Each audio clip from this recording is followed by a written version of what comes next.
everyone, welcome back. In today's video, I'm going to teach you guys 5 collocational phrases, and all 5 of these phrases consist of an adjective followed by a noun. This video is going to be in quiz style, so I'm going to say some stuff and I want you guys to look on the screen and try to fill in the blanks and anticipate what collocational phrase I'm going to teach you. Now, these phrases are used by native speakers, and I would say that they tend to be used by people who are educated, and these phrases may be used in more academic or formal situations. So are you guys ready? Let's get started.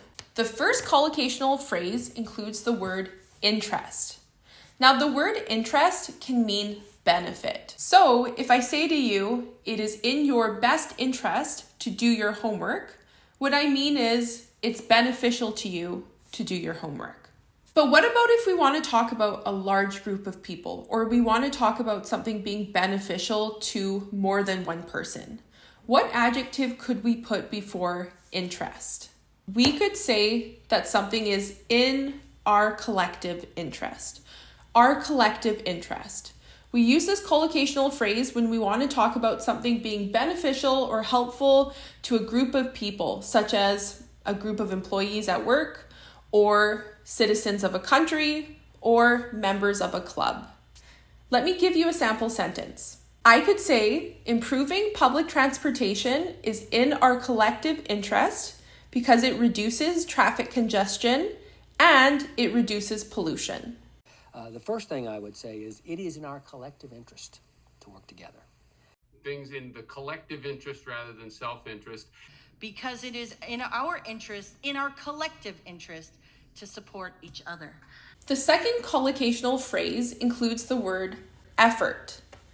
Now, if I say to you, I make an effort, that means I'm attempting to do something, make an effort.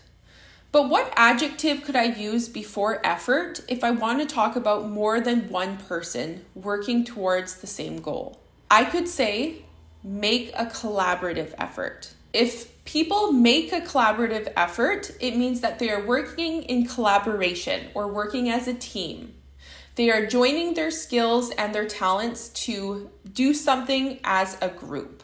Let me give you a sample sentence. I could say, we need to make a collaborative effort if we want to successfully clean up the park.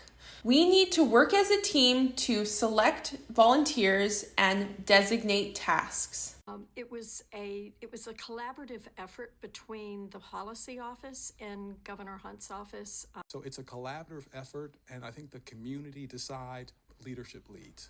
Because we see this as a collaborative effort that will involve the entire campus community and even beyond the campus community. The third collocational phrase includes the word option. An option is a choice. So if I want to buy a new phone, I may choose from several options. I have to decide which phone I'm going to choose. But what adjective could we use before option?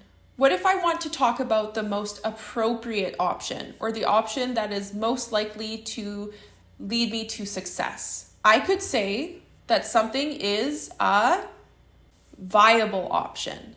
A viable option is an option that is appropriate. It is something that is feasible. And we can use this collocational phrase, especially in a work setting. So if I'm working with a team and we're talking about solutions to a problem, I could come up with an idea and other people could agree and say, that's a viable option. That's a good choice or a good option for us. Let me give you a sample sentence. I could say, studying online is a viable option for those of us who have very busy work schedules. That's no longer a viable option. We need to rally the international community, work and cooperate with removing Assad. I think the president's challenging all of us to say that that's just not a viable option. There's just nothing out there for you, and we all have to work together to keep young people in school. And fossil fuel electric production is the most inexpensive and viable option for them to construct and operate. To keep the STEM fields open to their kids in order to make sure that they're a viable option if their kid has that interest, and how to encourage that interest, especially in girls. The reason we have it, I think, is to give the president options viable option, the standoff capability, along with a direct attack capability. So iPads and Chromebooks used for infotainment are just not a viable option to meet the needs of remote workers. The fourth collocational phrase includes the word task. Now, a task is something that you have to do. It could be an assignment or something that you have to complete. As a student, I have many different tasks. And anyone who works has a variety of tasks that they have to complete during their workday. But what adjective could I use if I want to say that that task or that thing that I want to do is very terrifying, or it's very overwhelming or anxiety provoking? I could say that that is a daunting task.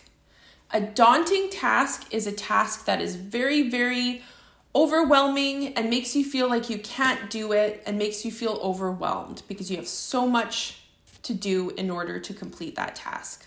Let me give you guys a sample sentence. Learning a new language can be a daunting task, but with consistent daily practice and dedication, it becomes more manageable over time.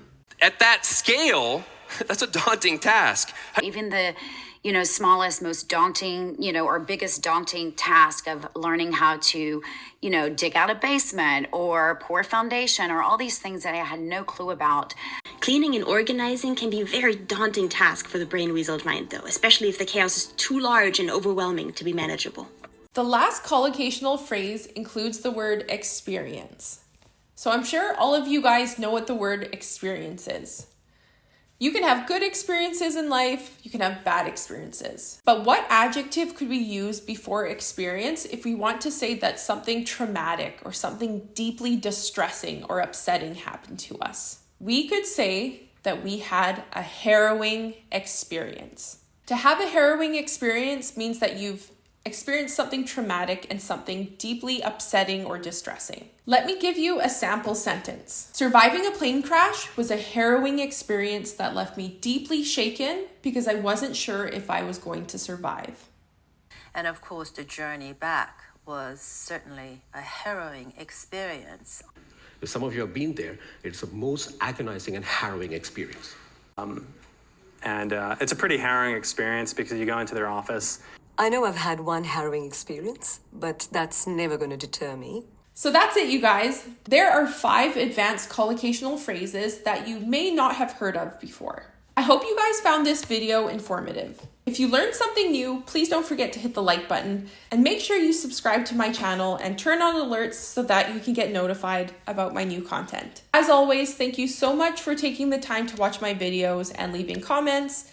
And I just want to say I appreciate reading all of the positive feedback that you guys leave me every week.